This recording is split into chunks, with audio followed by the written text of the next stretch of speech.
வணக்கம் நேயர்களே, இது ஷர்மிளா டாக்கீஸ். நான் உங்கள் டாக்டர் ஷர்மிளா. இன்னைக்கு நம்மளோட சிறப்பு விருந்தினரா இணைஞ்சிருக்கிறாரு அரசியல் விமர்சகர், ரிட்டையர்ட் ஐஏஎஸ் ஆபீசர் ஐயா திரு பாலச்சந்திரன் அவர்கள். வணக்கம் சார்.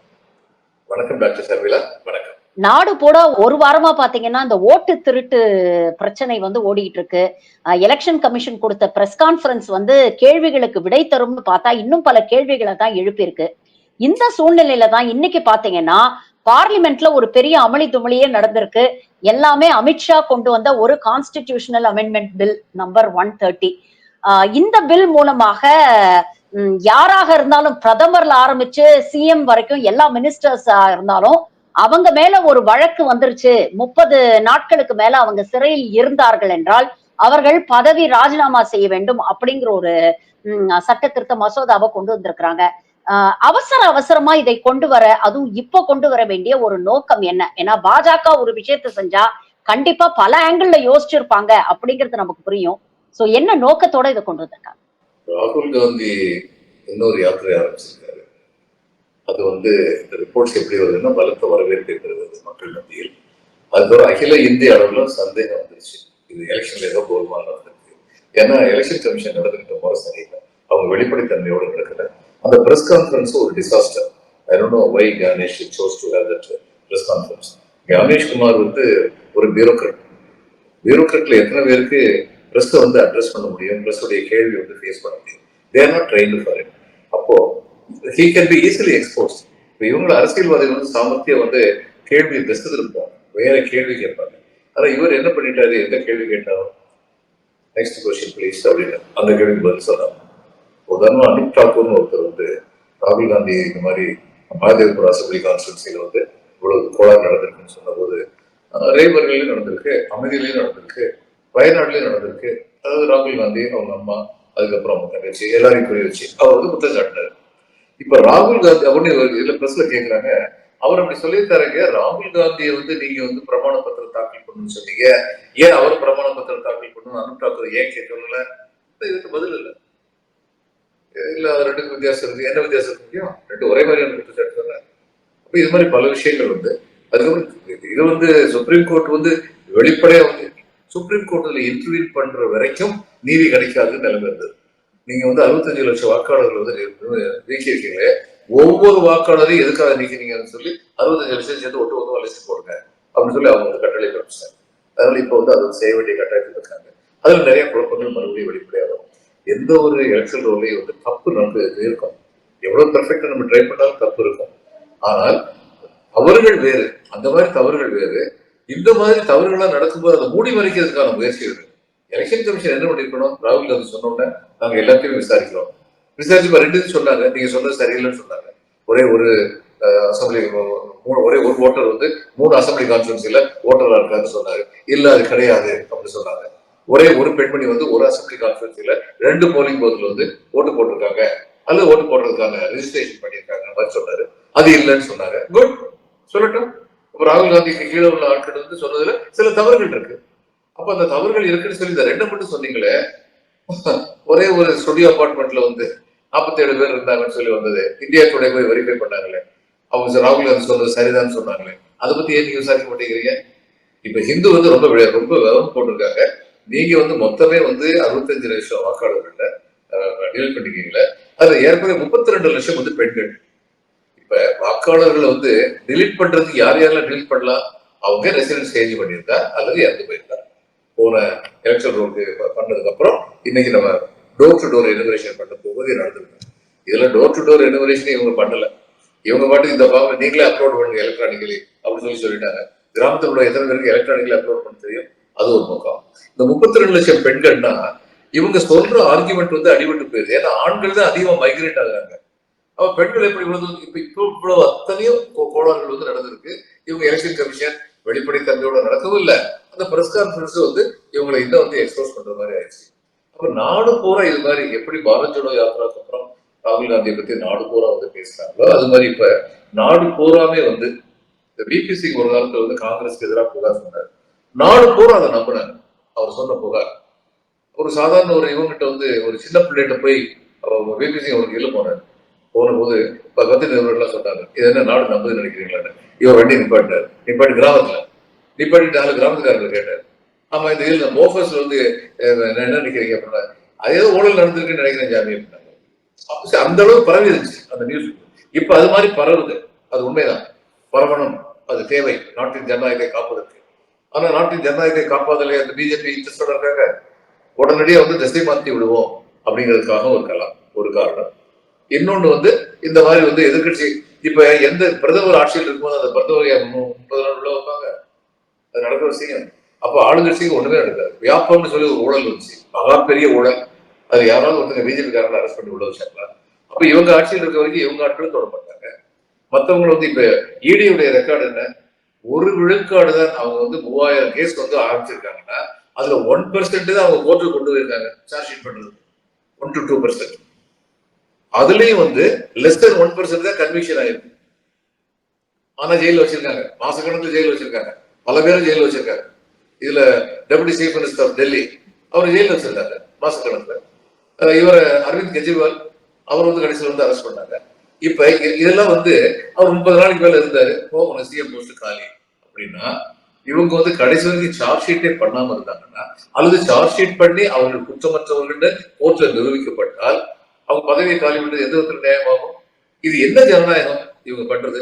எதேச்சதிகாரம், அடக்குமுறை, சட்டத்தின் வழிகொண்டு சட்டத்தின் வாசல்களை மூடுவதற்கான முயற்சி, ஜனநாயகத்தை நசுக்குவதற்கான முயற்சி. அதுதான் ஒரு லெஜிஸ்லேட்டிவ் பொசிஷன்ல இருக்கிறவங்க இந்த மாதிரி ஏதாவது ஒரு கிரைம்ல வந்து குற்றம் சாட்டப்பட்டு 2 வருடங்களுக்கு மேல் அவங்களுக்கு தண்டனை வழங்கப்பட்டா ஆட்டோமேட்டிக்கா அடுத்த 6 இயர்ஸ்க்கு அவங்க வந்து எலெக்ஷன்ல கண்டெஸ்ட் பண்ண முடியாதுன்னு அவங்கள டிஸ்குவாலிஃபை பண்றதுக்குன்னு ஒரு சட்டம் இருக்கு. அப்படிப்பட்ட ஒரு லீகல் அவென்யூஸ் நமக்கு இருக்கும் பொழுது எந்தவித ஒரு விசாரணையுமே இல்லாம இப்படிப்பட்ட ஒரு அமெண்ட்மெண்ட் மூலமாக அவங்கள பதவியை விட்டு நாம நீக்க முடியும்னா, நாளைக்கு ஒருவேளை அவர் மீது பொய்யான வழக்கு வந்து பதியப்பட்டிருக்கிறது அப்படிங்கிறது வெளியில தெரிய வந்தா யாரு வந்து அக்கௌண்டபிலிட்டி எடுத்துக்கிறது சார்? அவர் மேல வழக்கு போட்ட அந்த அமைப்பா, அதிகாரிகளா, இல்ல அவர்களை பின்னின்று தூண்டிவிட்ட அரசா? யாருக்குமே பதில் கிடையாது, யாருக்குமே அக்கௌண்டபிலிட்டி கிடையாது. இன்னைக்கு உள்ள நிலைமை அதுதான். இன்கம் டேக்ஸ்ல ஒரு ஆபீசர் வந்து வெரி யங் பாய், எங்களுக்கெல்லாம் ரொம்ப யங், நான் சர்வீஸ்ல இருந்து போட்டு, அவர் வந்து ரொம்ப ஸ்ட்ரிக்டான ஆபீசர் இருந்தார். அவரு ஒரு ஊர்ல இருந்து இன்னொரு ஊருக்கு டிரான்ஸ்பர் பண்ணும்போது தன்னுடைய சேவிங்ஸ் பேங்க் அக்கௌண்ட் இமீடியட்டா க்ளோஸ் பண்ணேன்.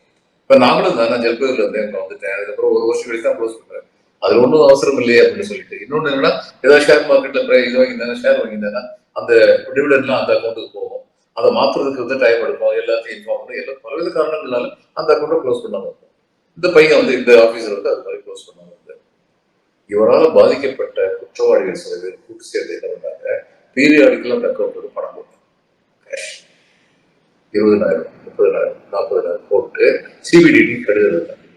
இவர் பயங்கரமான லஞ்ச ஊழல் பேரடி அப்படின்னு சொல்லி சிபிடிடி வந்து அவருடைய நடவடிக்கை தெரியுங்கிறதுனால, அவர் எப்படிப்பட்ட நேர்மையான ஆபீசர் அப்படிங்கிறது தெரியுங்கிறதுனால அவரை இன்வெஸ்டிகேட் பண்ணாங்க.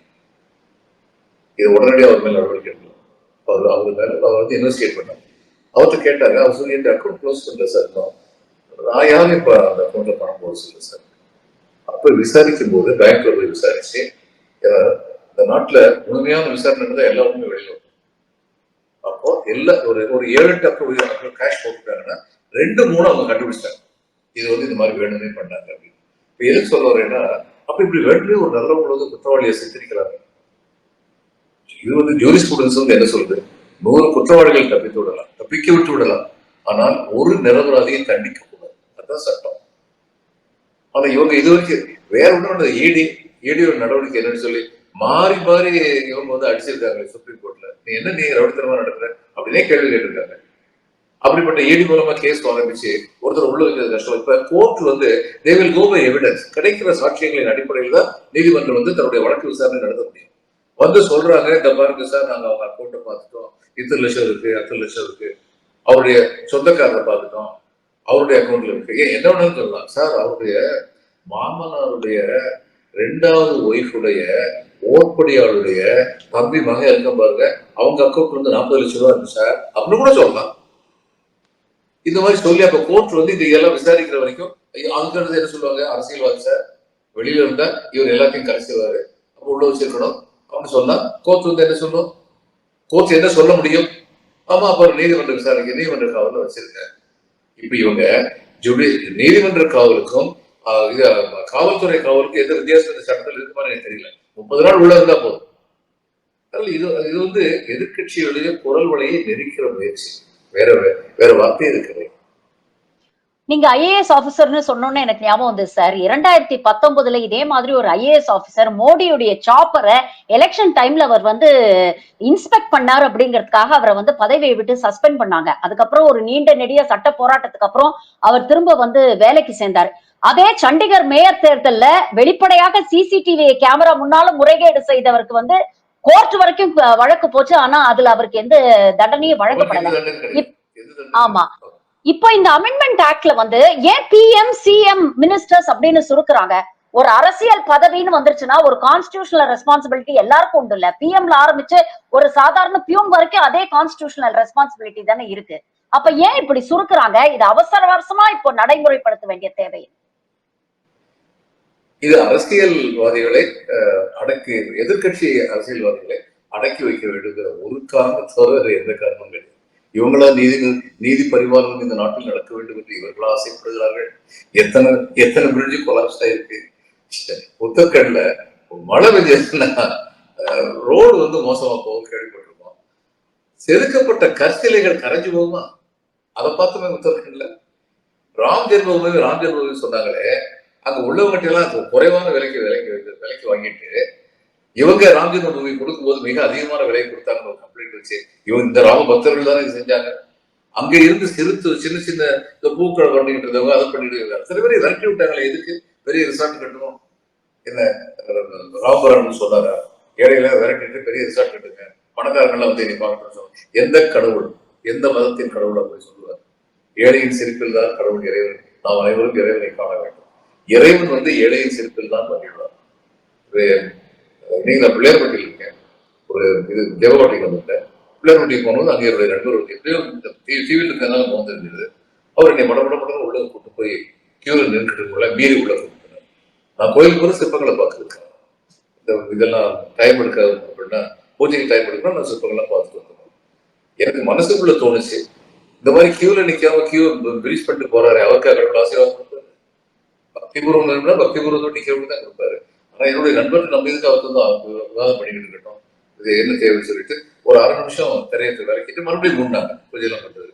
நான் சொன்னேன், நான் பார்த்துட்டேங்க, பிள்ளையார் பார்த்துட்டேன், கிளம்புறேன் அவங்க சொல்லிட்டு வந்துட்டேன். இப்போ வசதி படைத்தவர்களுக்காக ஆண்டவன் இல்லை, வசதியற்றும் பக்தி பூர்வமாக இருக்கிறார்களே அவர்களுக்குத்தான் ஆண்டவர் அருள் பாலிப்பார். ஆனா இவங்க நடந்துகிட்டதெல்லாம் ராஜன் ஒரு விஷயத்துல எப்படி இருக்காரு, இது மாதிரிதான் எத்தனையோ சொல்லிட்டு போலாம். இவங்க மதத்தை வந்து ஒரு கருவியாக பயன்படுத்துகிறார்கள், தங்களுடைய சில பேருடைய சுதந்திரத்திற்காகவும் அவருடைய வாழ்வில் வளத்திற்காகவும். அப்ப இவங்க போட்டிருக்க சட்டம் வந்து இந்த நாட்டுல சட்டம் ஒழுங்கு நல்லா இருக்கும், எல்லாரும் நேர்மையா இருக்கணும், அப்படி போட்ட சந்தோஷம். இப்ப எந்த அரசியல்வாதி நான் வந்து வக்காலத்து வாங்கல, எந்த ஒரு அரசியல்வாதி நேர்மையானு நான் சொல்லல. But there is the due process of law. அந்த சட்டத்துப்படிதான் நீங்க நடவடிக்கை எடுக்கணும். அதை விட்டுட்டு இது மாதிரி இதுல மறுபடியும் நீங்களே சொன்ன மாதிரி, நான் அடுத்த சொன்ன மாதிரி, நாளைக்கு அவர் குற்றமற்றவர் நிரூபிக்கப்பட்டு விட்டால் அவருடைய சிஎம் போஸ்டையோ அவருடைய மினிஸ்டர் போஸ்டையோ பறிச்சதுக்கு யார் பொறுப்பெடுப்பீங்க? இது மிகப்பெரிய தவறு.